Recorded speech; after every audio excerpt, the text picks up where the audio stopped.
Hello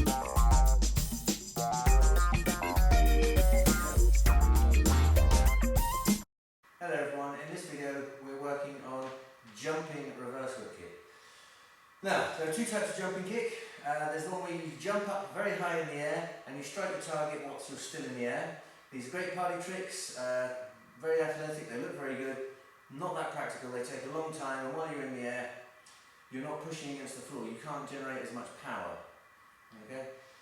The other type is where you are in the air for a very short space of time, either to cover distance, or in this case, to spin faster.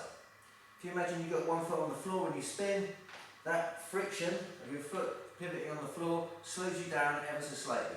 The other difference is, when I'm on the floor and this foot stays here and I kick with my back leg to do a reverse hook kick, I get this much closer to my opponent.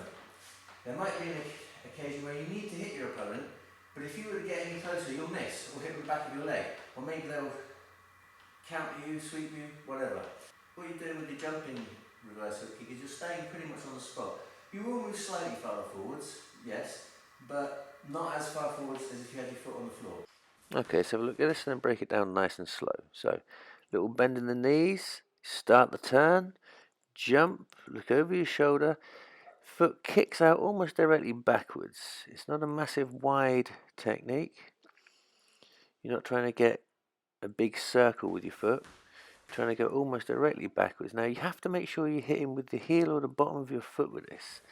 It doesn't look like Van Damme's, because if you notice Van Damme's when he does his jump, he's pretty much hitting with the outside edge of his foot. His foot's pointing up when he throws his, until you see the close-up, and then all of a sudden he's hitting with the bottom of his foot. Okay, so here's Van Damme. As you can see, foot pointing up at the point of contact. Once again, from a different angle, you can see there again, foot clearly pointing up. He's not hitting with the bottom of his foot or with his heel. Here's another example. Notice how his foot's pointing up here, and then when you see the impact shot, all of a sudden it's hitting with the bottom of the foot. Now, my intention here is not to diss Van Damme. I love his movies. I think he's a great action actor, great martial arts actor. I'm just demonstrating that the technique that he's employing there is for show. He's jumping really high up in the air. He's big, wide technique. I mean, you can see it coming for a mile off. Okay, so let's have a look at this one from a different side.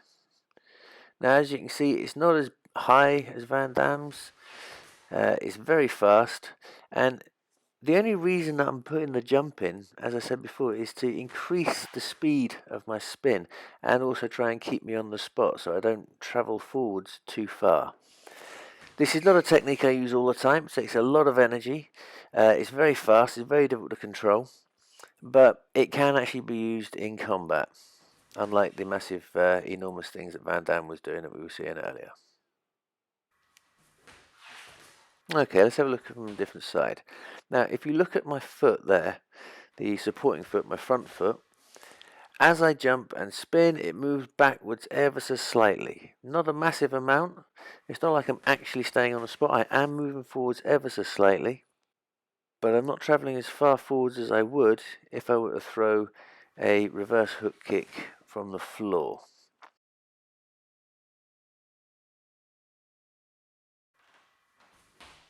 Okay, well, if you've made it this far without me ruining Van Damme movies for you forever, thanks for watching. I hope you enjoyed it, and we'll see you in the next video.